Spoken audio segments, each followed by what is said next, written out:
Hello, and welcome to Beyond Books, where we talk about books and always go beyond. I'm your host, I'm Renee, and today I'd like to wrap up the month of May. But before I do so, I do have a few announcements to make. First, a shout out to Bandy's Books. I'll put a link in the description box below. The host's name is Caitlin, and recently she went on a road trip, a very extensive road trip with her mom, and they stopped at multiple little free libraries, mostly in the states of New Mexico and Arizona, leaving some books, picking up some books. I really enjoyed the videos tremendously because I used to live in New Mexico for a time, and I can certainly appreciate the distance that they traveled. So, seeing all the little free libraries was lots of fun. And so, if you like little free library videos, you may want to check that out.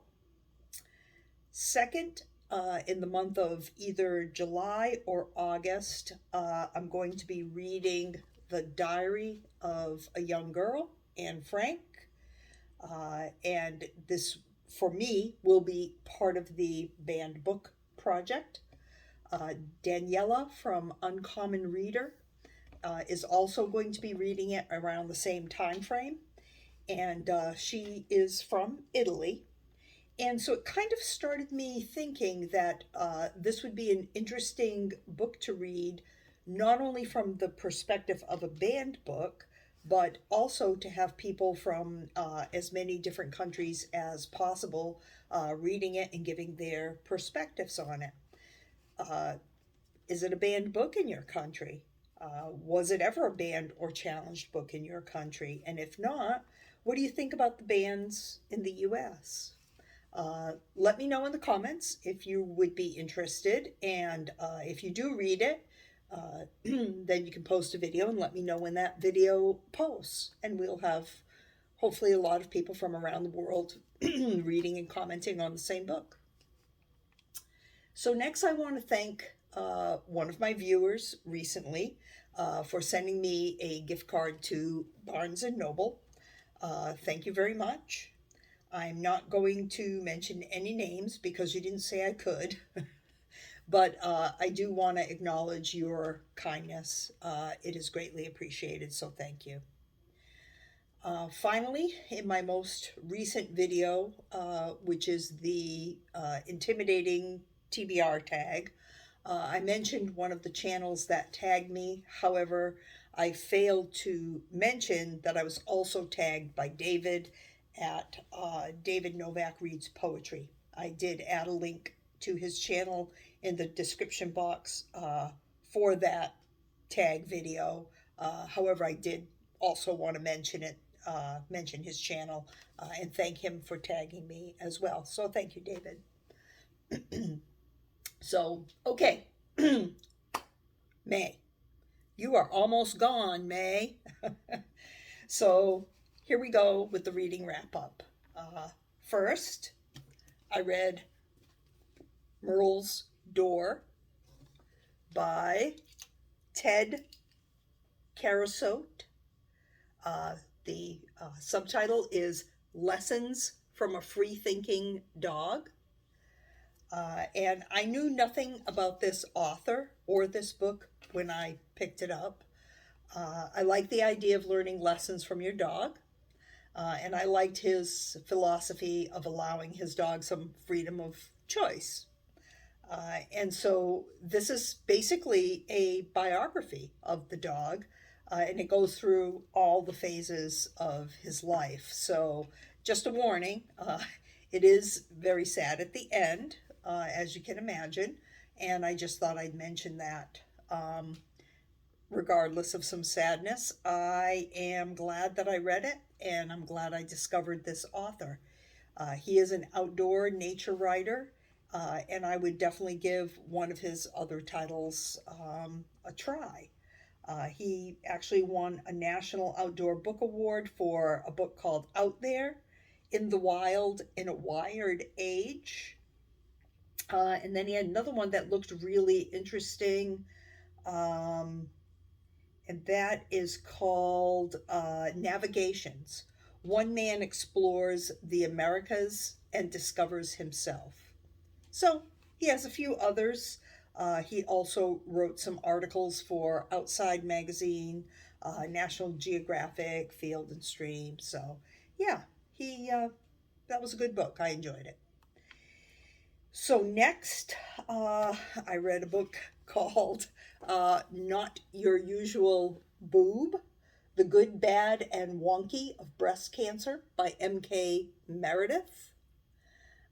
Because although breast cancer is far from funny, one way to not let it get to you is to maybe poke a little fun at it and yourself in the process, I guess.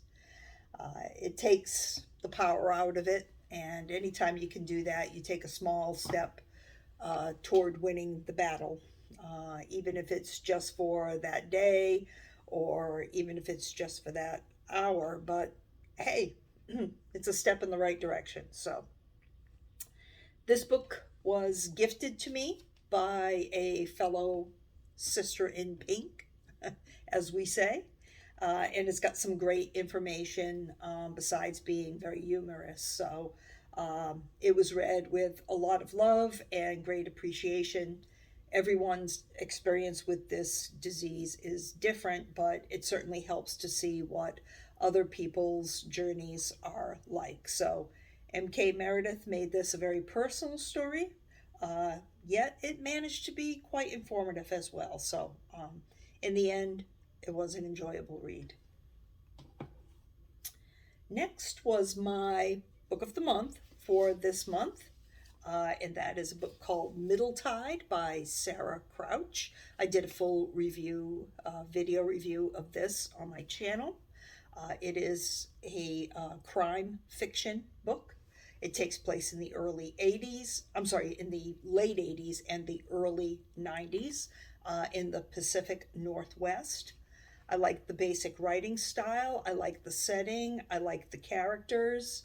I thought the crime and the resolving of the crime were a little bit contrived. There was a bit of kind of circumstantial things that, made it maybe not quite so believable. But it's a good, quick, light read. I wouldn't say it would be a bad summer read at all, or even an audiobook to maybe listen to on a drive or something during vacation. I also have a review posted on Goodreads, and I will link that below along with my video review of the book. Middletide by Sarah Crouch.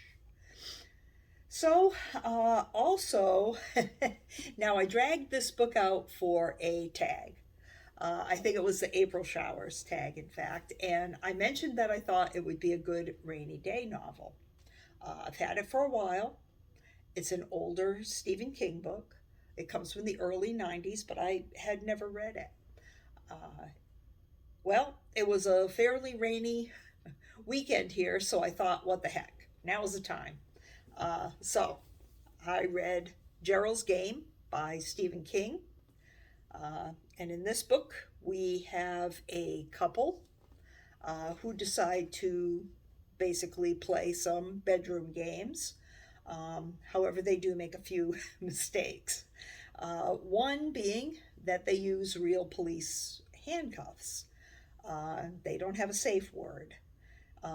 They also are just, I would say, not in a place of high trust with their relationship. So stuff happens that neither of them really signed up for.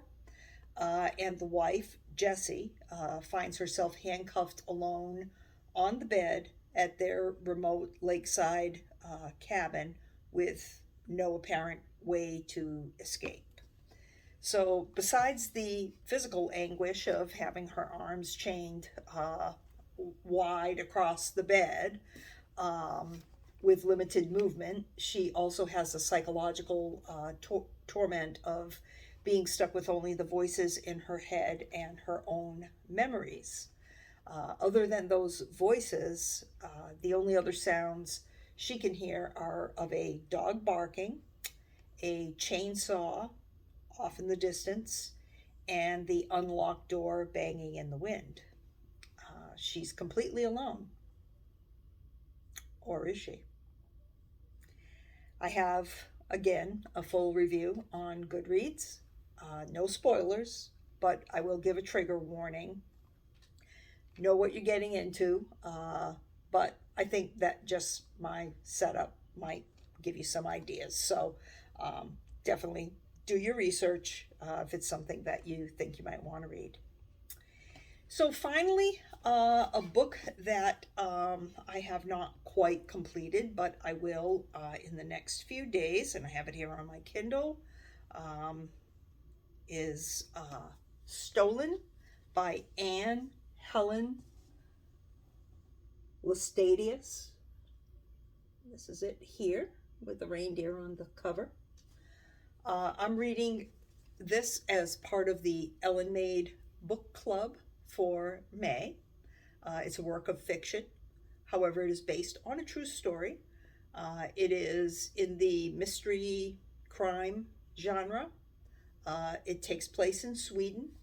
It involves a young girl named Elsa. And we actually meet her when she is only about 9 years old. Her family is Sami, which is the indigenous people of the Scandinavian area. And they are reindeer herders. And the problem is that somebody is killing off their herd. So you add to that the background of the fact that the police are unresponsive to their reports. They have things to deal with climate change happening in their environment. And of course, the general prejudice and disrespect toward their people and their way of life. Elsa is aware of who has been killing and in some cases even torturing, although nobody goes into that, but I'm talking about things like chasing the reindeer down with snowmobiles, kind of terrorizing them, terrifying them. She knows who's doing this to the reindeer, but she's been frightened into silence. And so this is a book that is very atmospheric, I would say. The environment plays a big part. The tension builds throughout the book quite a bit as Elsa goes from this younger child to kind of an older person, and the different things that happen in their environment. And it's also, I would say it's a pretty emotional story. There's an overall kind of sadness and darkness to it.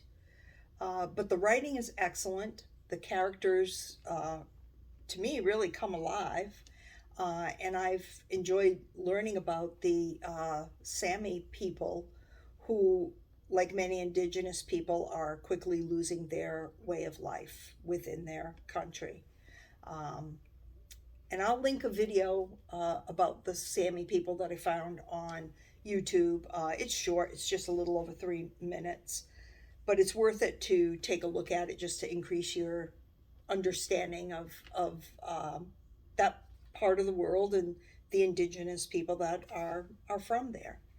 I think you'll find it interesting. And what else is interesting, something they mentioned in the video, is that in Disney's movie Frozen, there are some characters that are based on the Sami people. So it's interesting. And when I finish reading this book, Stolen, I will post a full review on Goodreads. So that was my May.